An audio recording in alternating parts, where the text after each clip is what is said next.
Le divorce n'est pas bon. Aïe, aïe, aïe, aïe.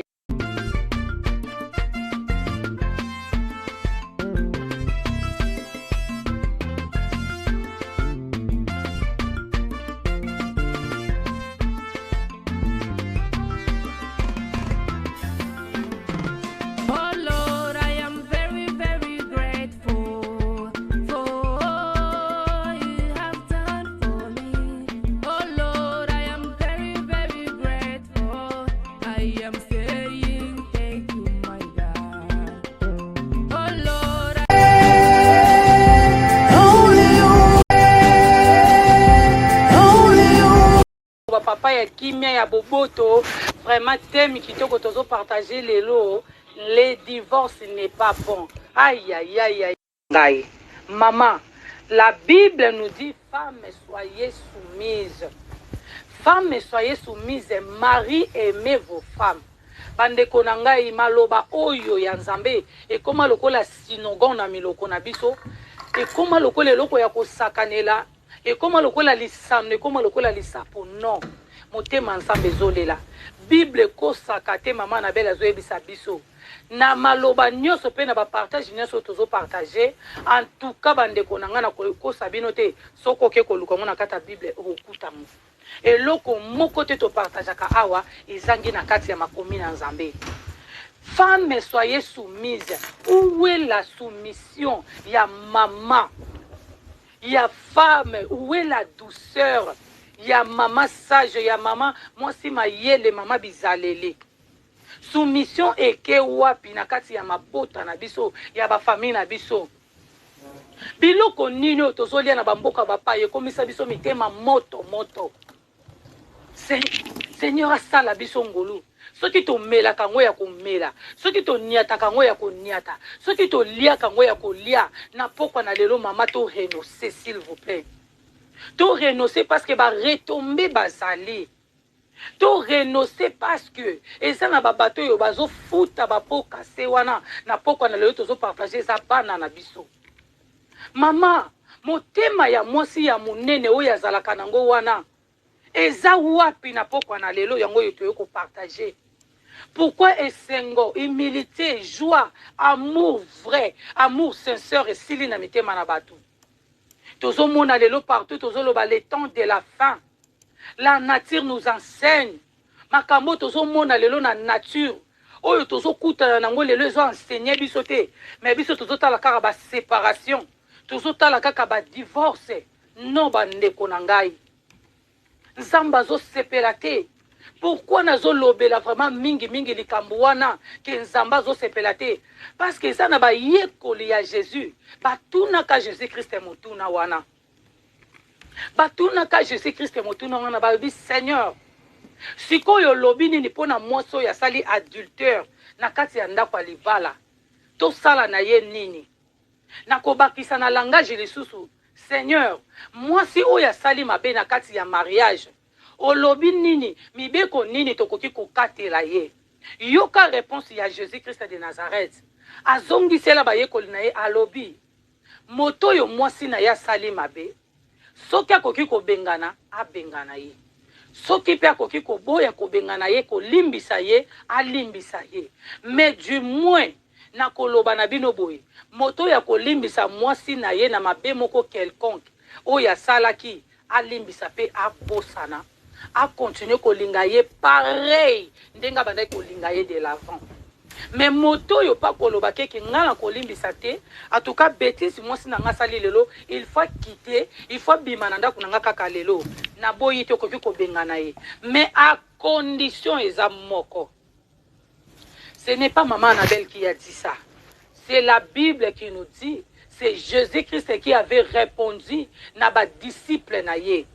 Alobi tangu papa yo ozo accepter que maman sala ki mabe okolimbisa yete ozo bengana ye na ndaku na yo ya mariage abaki selio a condition moko kobala lisusu te. Mama pe bisika kei abala te. Moto akobala kaka soki moninga moko akufi. Donc papa soko bengani maman, c'est la veut dire na ndaku na yo tikala kaka kanga maboko fo banda kolandela ka mama wana malembe à côté kuna vande kuna sali nini abela kite quel travail. Or, la Bible nous dit, le pardon, c'est une puissance qui libère. Quand tu pardonnes, et le Seigneur, notre Dieu, il te pardonne aussi. Moto azangi ba erreur na vie azate. Moto yazanga kamabe na vie azate. Moto aza parfait ou parfait azate. Ndeko nanga yo zolandanga. Soki yo zana ba erreur te, banda obotama oyana se na moyo yo. Soki nano sala lisumu te, ndoko boya kolimbisa ndeko moko. Ndoko boya kolimbisa mobali na yo na kati ya couple. Nde papa okoboya kolimbisa mwasi na yo. E na kati ya ba couple na biso. Surtout et pas na biso ba bantu et pas na biso vraiment na kolobela ba africain. Et ça passe pour mon maman a sali adultère papa limbisa ye. Et ça passe yo mona maman moko a trompé mobali na ye, o mona pena mobali na ye alobi ke chérie viens je te pardonne zonga na katanda ko toboko la bana. Et ça passe. Mais moi je vécu avec couple moko. Bande konanga eza histoire vraie o nga nazo partager na bino. Maman tomba na adultère ya mukolo moko te. Mais alaki ya chaque jour ce qui papa ke musala. Donc dès que kaka zo kota na azo bima na ndako, ya zo remplacer mobali mususu na kata foyer. Dès que papa zo bima, ya zo remplacer mutu mususu. Et puis azo remplacer mutu mususu wana na kati ya lopangu ya batu ebele. Et zalaki kaka te non na kata parcelle bazalaka bango moko. Non. Mama wana bane ko sala adultère na kata ndako na ye, mais na parcelle wana ezalaki na kaka polele boy. Banda ko ebele na kata parcelle. Et puis, maman pas mususu botala na tala na karaboy. Alors, abanaki ko présenter à chaque fois. Mobali oya banaki ko tomber na ye, ko sala na ye ko boke, c'est mon grand frère. Biso nyonso batu nyonso bazalaka pembeni ya mama wana, bayebaka ke zalaka grand frère na ye. Preuve ane que mwana ya mama wana ya liboso akokana kana grand frère na ye wana. Et puis bana misusu ba descendante oyo batikalaki bakokana kinde na papa o bazaki na katanda. Alors papa lobakate mais bien aimé yo solandanga na pokwa na lelo yo mona kozaka na mobali ya zoba yo mona kozaka na mobali moko timide yo mona kozaka na mobali moko atolobi likambo ataloka chérie limbisanga soko sala tozo ganga ataloka chérie pardonne-moi mobala malo bakata fana kaka nie keba mais bien aimé linga ovanda tana mutu oyo ezalaka ozana problème à reprocher à lui non ce que tu as fait ce n'est pas bon ma chérie mais je te pardonne quand même okoyeba pe na kati na yo kolobake non eloko na sala ke sepesa ki chérie na ngate na sala nini lobi na bongisa tonton wana reproche ka moi si na ye jamais. Il y avait un jour, mokolo ndaku aya penza kuta mbanda wana na kata ndaku. Asenga mwasi na yebilo kwa kolia. Alobi mama serve biso na tonton, tolia na biso. Baba nile moko beta masolo ya mati. Mais lokola oyo wana yeba kike, ngana yeka na ndako na betension mabe, azalaki toujours mal à l'aise. Abane ko yeba te nini asala. Abane ko yeba te akoki ko bima na ndako wana ndenge nini. Balia ki esika moko na mbanda na ye. Oyo ezalaki papa mokolo ndaku wana.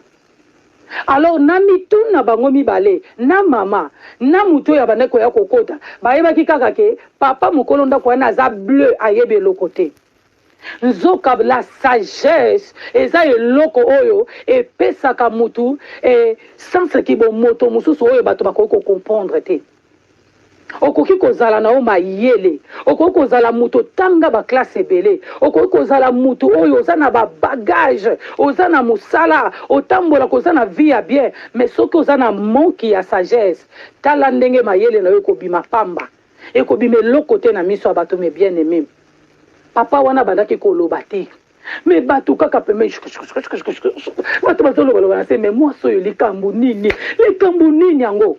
Donc ezalaki lelo so bokange na hotel lobi bakokange na hotel lobi kuna na hotel lobi kuna donc azalaki na ye ils s'en foutaient de tout elle s'en foutait en fait abana ko kipate mais il y avait un jour mobala kosa bango kagena musala mama wana comme d'habitude azoka papa ya makangu wana ndenga bengaka aye ko benga ya kotise na ndako bandeko feti na bango banda na koleka na moyi na butu te parce que yebi na butu kolonda kwa kozonga na moi wana kaka donc ezaki soki papa wana e makango ye fete bandi kaka na moi wana ndeko mama wana fete kamikazi moko boye na gauche papa komi na kamikazi moko boye na droite omoni papa akomi likambo kaka ya kota bima na ndako akomi mwa lukengu kaka nde balobaka mama ava otomboko banda koyebisa papa wana yo nazomona clair te yo mikolo nazomona lokola okomo bima na intel mikolo nazomona lokola